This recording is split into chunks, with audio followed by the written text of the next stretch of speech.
तो कहानी की शुरुआत होती है एक ऐसे भविष्य की दुनिया में जब जमीन पर ऑक्सीजन की मात्रा बहुत कम हो चुकी थी। सारे पेड़ पौधे और जानवर मर चुके थे और सिर्फ कुछ ही लोग बचे थे। अब उन लोगों के लिए ऑक्सीजन मास्क पहनना हर वक्त जरूरी हो गया था। इसी दुनिया में एक आदमी होता है जिसका नाम डेरियस था। एक दिन डेरियस अपने पिता के साथ एक बिल्डिंग में काम कर रहा था। तभी अचानक जहाँ उसके पिता खड़े थे उस जगह का एक हिस्सा टूट गया, जिससे उसके पिता नीचे गिर गए और गिरते वक्त उनका ऑक्सीजन मास्क हट गया था। अब इससे पहले कि डेरियस उन तक पहुंच पाता, इतने में ही उसके पिता की मृत्यु हो गई। जिसके बाद डेरियस उदास होकर अपने घर लौट आया, जहाँ उसकी वाइफ माया और बेटी जोरा रहते हैं। और जब उन दोनों को पता चला कि डेरियस के पिता की मृत्यु हो चुकी है, तब वो काफी ज्यादा शॉक हो गए थे। उसी वक्त हमें पता चलता है कि माया एक बायोलॉजिस्ट है और डेरियस एक इंजीनियर। उन दोनों ने मिलकर एक मशीन बनाई थी जो बाहर की हवा को फिल्टर करके उनके बंकर को ऑक्सीजन प्रोवाइड करवाती थी। इसी वजह से उनका पूरा परिवार मास्क के बिना ही बंकर के अंदर जी सकता था। उनके बंकर में जीने के लिए सारी जरूरत की चीजें मौजूद थीं। अगर कभी कुछ चाहिए होता तो वो लोग ऑक्सीजन मास्क पहनकर बाहर जाते और ले आते थे। तब डेरियस माया से कहता है कि कल वो अपने पिता की कब्र बनाने के लिए बाहर जाएगा और उसके साथ कोई भी नहीं आएगा, क्योंकि उनके पास ऑक्सीजन की काफी कमी थी। लेकिन तभी अचानक उनकी मशीन से एक बीप की आवाज आती है। चेक करने पर डेरियस को पता चलता है कि अब जमीन का ऑक्सीजन लेवल काफी ज्यादा गिर गया है और अब उनकी मशीन सिर्फ 2 लोगों के लिए ही ऑक्सीजन बना सकती है, जबकि वो 3 लोग थे। अगली सुबह डेरियस अपने पिता की कब्र बनाने के लिए निकल पड़ता है। तब जाने से पहले वो अपनी बेटी जोरा से कहता है कि उसे अपनी माँ का ध्यान रखना है और जनरेटर चेक करते रहना है, और अगर मशीन में कोई प्रॉब्लम हो तो वो तुरंत अपनी माँ को बता दे। उस दौरान माया और जोया को लग रहा था कि शायद डेरियस शाम तक उनके पास वापस आ जाएगा, लेकिन उस शाम के बाद वो कभी वापस नहीं आया। डेरियस का इंतजार करते करते 6 महीने गुजर चुके थे, जबकि माया और जोरा उसे ढूंढने भी नहीं जा सकती थी, क्योंकि अगर वो बाहर जाती तो ऑक्सीजन की कमी से उनकी भी जान जा सकती थी। फिलहाल अब बंकर में सिर्फ माया और जोया बची थी। दोनों को अब भी उम्मीद थी कि कभी न कभी डेरियस वापस जरूर आएगा। माया जो एक बायोलॉजिस्ट थी, वो हर दिन बाहर जाकर जमीन में पौधा लगाया करती थी। उसे उम्मीद थी कि शायद जमीन वापस से जीवित हो सकती है, लेकिन हर बार उसका बोया हुआ पौधा मर जाता। साथ ही जोरा को भी अपने फादर की काफी याद आती थी और अब वो उनका इंतजार करते करते थक चुकी थी। तब एक दिन वो माया से कहती है कि उसे फादर को ढूंढने के लिए बाहर जाना है, जो सुनकर माया गुस्से में कहती है कि हम इस बात को लेकर पहले भी काफी बार झगड़ चुके हैं और हम किसी भी हालत में बाहर नहीं जा सकते। अपनी माँ के ऐसे रवैये से जोरा नाराज हो जाती है और अगले दिन जब माया बाहर पौधा लगाने गई थी, तब जोरा उसके पास आकर उससे माफी मांगने लगती है। वो उससे कहती है कि उसे इस तरह से उनसे बात नहीं करनी चाहिए थी। तभी अचानक से उन्हें कुछ ही दूर पर 2 अजनबी लोग दिखाई दिए, जिन्हें देखकर माया और जोरा उनसे डर जाती हैं और एक गाड़ी के पीछे छुप जाती हैं। माया देखती है कि वो दोनों लोग उनके बंकर के गेट पर नॉक कर रहे थे। उनको नॉक करता देखकर ऐसा लग रहा था जैसे उन्हें पता हो कि वहाँ कोई रहता है। जोरा अपनी माँ से कहती है कि शायद उन्हें मदद चाहिए है, लेकिन माया को दुनिया के हालात समझ आ चुके थे कि अब इस दुनिया में किसी पर भी भरोसा नहीं किया जा सकता। और अब जैसे ही वो अजनबी लोग बंकर के गेट से दूर जाने लगे, तब माया और जोरा उनकी नजर से बचकर अपने बंकर की तरफ भागने का डिसाइड करते हैं।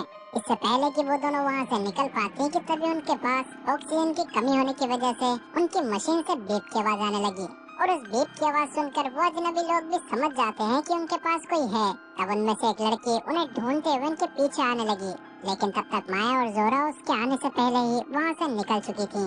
दूसरी तरफ उस अजनबी का साथी बंकर की छत से चिल्लाते हुए कहता है कि वो दोनों उसके पीछे हैं, लेकिन तब तक माया उसको जोर का धक्का देकर जोरा के साथ अपने बंकर में घुस जाती है। तब वो अजनबी लड़की मदद की गुहार लगाते हुए कहती है कि उन्हें सिर्फ आपकी मदद चाहिए, जिसके बाद वो यहाँ से चले जाएंगे, लेकिन माया उसकी एक भी नहीं सुनती।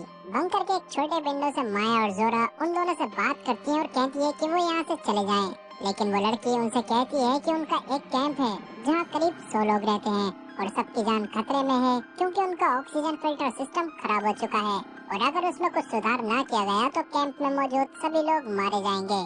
साथ ही वो उससे कहती है कि डेरियस उसका दोस्त था और उसने उसे बताया था कि माया और डेरियस ने मिलकर एक एडवांस ऑक्सीजन फिल्टर बनाया है जो उनके बंकर में यूज हो रहा है, और फिलहाल उसे सिर्फ उस मशीन का डिजाइन देखना है ताकि उसे कोई ब्लूप्रिंट या बेसिक आइडिया मिल जाए तो वो अपने कैंप का सिस्टम ठीक कर सकेगी। वो लड़की ये भी कहती है कि वो बंकर के अंदर ज्यादा देर नहीं रुकेगी, क्योंकि उसे सिर्फ ऊपर से उस फिल्टर को देखना है। जिसके बाद माया ने उससे कहा कि डेरियस ने उसे कभी भी तुम्हारे बारे में नहीं बताया और फिलहाल वो उन पर भरोसा नहीं कर सकती, क्योंकि वैसे भी यहाँ सिर्फ 2 लोगों के जीने के लायक ऑक्सीजन है और अगर वो लोग अंदर आ गए तो वो सब मारे जाएंगे। एक बार फिर से वो लड़की कहती है कि उसे सिर्फ ब्लूप्रिंट चाहिए है और वो उसे देखकर वापस चली जाएगी। उस अजनबी को इतना रिक्वेस्ट करते हुए देखकर जोरा अपनी माँ से कहती है कि शायद हमें मदद करनी चाहिए, क्योंकि ये लोग उसके फादर के बारे में सब जानते हैं। शायद इनके पास उसके फादर की कोई खबर भी हो। तब जोरा के कहने पर माया उन लोगों को अंदर लाने के लिए तैयार हो जाती है, लेकिन अब भी उसको उन पर भरोसा नहीं था,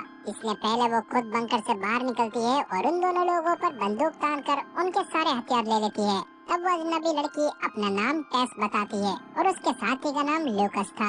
माया टेस से कहती है कि अपने साथी के हाथ पीछे बांध दे और जमीन पर लेट जाए। और अभी तक उन लोगों ने जो भी कुछ किया था उसके बाद से माया को उन पर जरा भी भरोसा नहीं था, इसलिए वो टेस के हाथ भी पीछे बांध देती है। फिलहाल जैसे ही माया उन दोनों को बंकर के अंदर लेकर जाने वाली थी कि तभी उनका तीसरा साथी माइक भी वहाँ पर आ गया, जिसके हाथ में बंदूक भी थी। और अचानक उस तीसरे आदमी को देखकर माया को उनसे और ज्यादा खतरा महसूस होने लगा और उस तीसरे आदमी को देखकर जोरा भी बाहर आ गई थी और उसने बाहर आते ही उस पर गोलियां बरसा दी।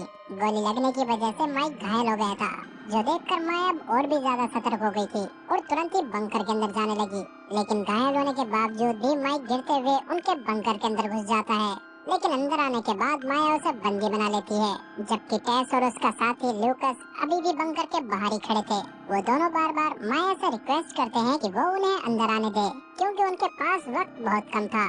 साथी टेस माया से कहती है कि उनका जो तीसरा साथी था उसे तुम्हारे बारे में कुछ भी नहीं पता था और शायद उसे लगा कि तुम उन्हें नुकसान पहुंचा रही हो, इसी वजह से उसने तुम पर गन पॉइंट कर दी थी। तब टेस का साथी लूकस भी कहता है कि उन्होंने तुम्हारी मशीन के डिजाइन के लिए बहुत कोशिश की है, अगर देर हो गई तो कैंप में मौजूद सारे लोग मारे जाएंगे। और जब माया उन्हें अंदर नहीं आने देती तब वो कहता है कि अब वो अपने तरीके से काम करेगा, जिसके बाद वो दोनों एक प्लान बनाते हैं जिसमें वो माया के बंकर का दरवाजा तोड़कर जबरदस्ती अंदर घुस जाएंगे।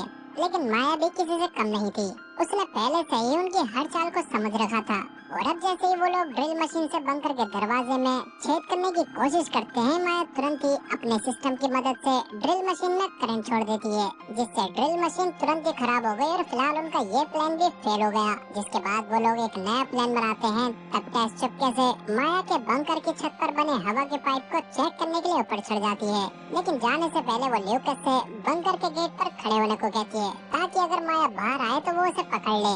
जिसके बाद टेस ऊपर जाकर उस पाइप को बंद कर देती है ताकि बंकर के अंदर ऑक्सीजन की कमी हो जाए। प्लान के मुताबिक ल्यूकस भी बंकर के बाहर खड़ा था ताकि जैसे ही माया बाहर आए वो उसे पकड़ ले, लेकिन जब माया ऑक्सीजन की कमी के कारण पाइप को चेक करने के लिए बाहर निकली तो ल्यूकस उसे पकड़ नहीं पाया, क्योंकि ल्यूकस माया के बाहर आने से पहले ही वहाँ से दूसरी जगह जाकर खड़ा हो गया था। तब उससे बचते हुए माया तुरंत छत पर पहुंचकर ऑक्सीजन पाइप को ठीक कर देती है और फिर टेस और ल्यूकस के ऊपर फायरिंग शुरू कर देती है। लेकिन किस्मत अच्छी थी कि दोनों किसी तरह से बच गए। तब टेस ल्यूकस पर बहुत ज्यादा गुस्सा करती है, क्योंकि उसकी गलती की वजह से उनका पूरा प्लान बर्बाद हो गया। फिलहाल माया अभी छत पर छुपी हुई थी, तब किसी तरह से ल्यूकस छत पर जाकर उसे पकड़ लेता है और माया को कैमरा के सामने ले आता है। जिसके बाद वो लोग जोरों से कहते हैं कि अगर उसने दरवाजा नहीं खोला तो वो उसकी माँ को जान से मार देंगे।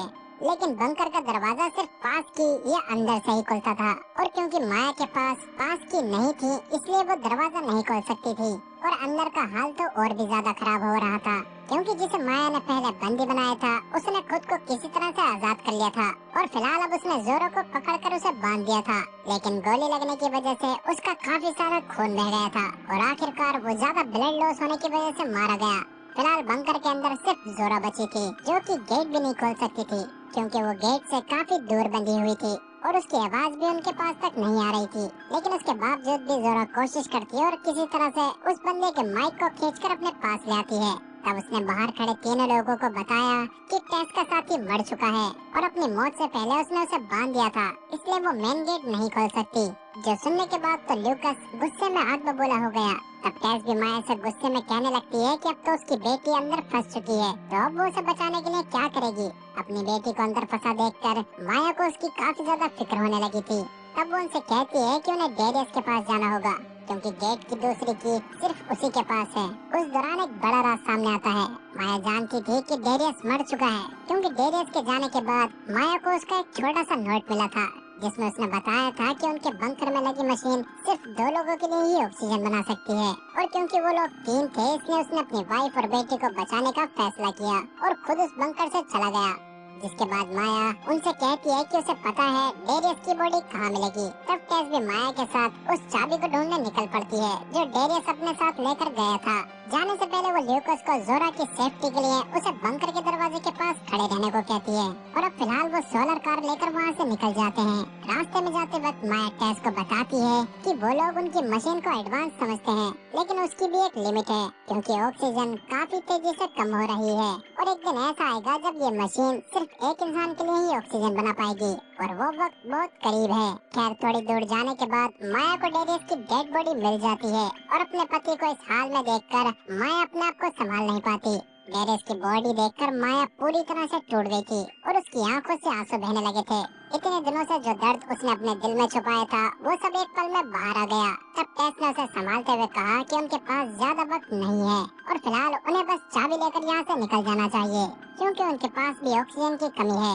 जिसके बाद माया डेरियस के बैग से चाबी निकालती है, लेकिन उसी बैग में उसे एक बंदूक भी मिली जो वो चुपचाप अपने पास रख लेती है। फिलहाल वो चाहती तो टेस को मार भी सकती थी, लेकिन उसने ऐसा नहीं किया। उसने टेस की मदद करने का इरादा किया क्योंकि अब जिंदा रहने का सिर्फ भरोसा ही एक रास्ता था। लेकिन असल तकलीफ तो तब हुई जब उन्हें पता चला कि जिस गाड़ी से वो दोनों आए थे उसकी सोलर बैटरी खत्म हो गई है और क्योंकि माया के पैर में चोट लगी हुई थी इसलिए वो ठीक से चल भी नहीं सकती थी और फिलहाल अब उनके लिए वापस लौटना और भी ज्यादा मुश्किल हो गया था। तब टेस माया से कहती है कि वो कुछ देर तक यहाँ पर रहकर उसका इंतजार करे और वो चाबी उसे दे दे ताकि वो टाइम पर बंकर तक पहुँच सके और फिर बाद में वो उसे लेने के लिए जरूर वापस आएगी। लेकिन माया को अब भी उस पर भरोसा नहीं हो रहा था, इसलिए वो उस पर बंदूक तान देती है जो देखकर टेस भी बंदूक निकाल लेती है और कहती है कि अब गलती करने की कोई भी गुंजाइश नहीं है क्योंकि फिलहाल तुम्हारी बेटी भी खतरे में है और अगर उसे बचाना है तो वो चाबी उसे दे दे। साथ ही वो उससे वादा करती है कि वो उसे लेने के लिए जरूर वापस आएगी।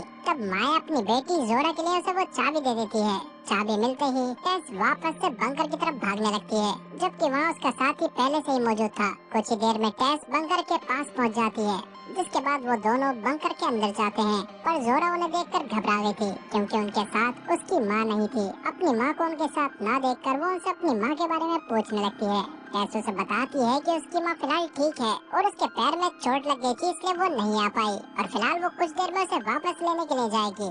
मगर जोरा फिर उनसे की के बारे में पूछने लगती है कि उन्हें दूसरी की कहाँ से मिली क्योंकि उसे पता था कि दूसरी की तो सिर्फ उसके फादर के पास ही थी। तब मजबूरी में टेस को उसे सच बताना पड़ता है कि उसके फादर अब इस दुनिया में नहीं रहे। उनका देहांत 6 महीने पहले हो गया था, जो सुनकर जोरा का दिल टूट गया। जिसके बाद टेस एक और मास्क लेकर वहाँ से जाने लगती है, लेकिन तभी ल्यूकस उस पर बंदूक तानते हुए उससे कहता है कि फिलहाल उन्हें चाबी मिल गई है तो उसे काम पर ध्यान देना चाहिए ताकि वो लोग जल्द से जल्द ब्लूप्रिंट लेकर यहाँ से निकल जाएं। और अगर उसने वो ब्लूप्रिंट नहीं बनाया तो वो जोरा को जान से मार देगा। तब टेस को मजबूरी में वहीं रुकना पड़ा, जिसके बाद वो फिल्ट्रेशन मशीन को खोलती है और सारी बात सच सच बताती है। टेस उससे कहती है कि वो डेरियस को नहीं जानती थी, उसने सिर्फ इन लोगों के बारे में रेडियो पर सुना था क्योंकि जोरा उसके फादर के जाने के बाद से हर रोज रेडियो पर अपने फादर के बारे में बताती रहती थी। फिलहाल टेस कहती है कि उनके पास टाइम बहुत कम है और ऑक्सीजन और भी कम होती जा रही है और ये मशीन भी सिर्फ 2 लोगों के लिए ही ऑक्सीजन बना सकती है। टेस की बात सुनकर ल्यूकस का भरोसा टूट गया और उसने गुस्से में आकर टेस को गोली मार दी। जोरा भी ये सब अपनी आंखों के सामने होता देखकर कांप गई थी।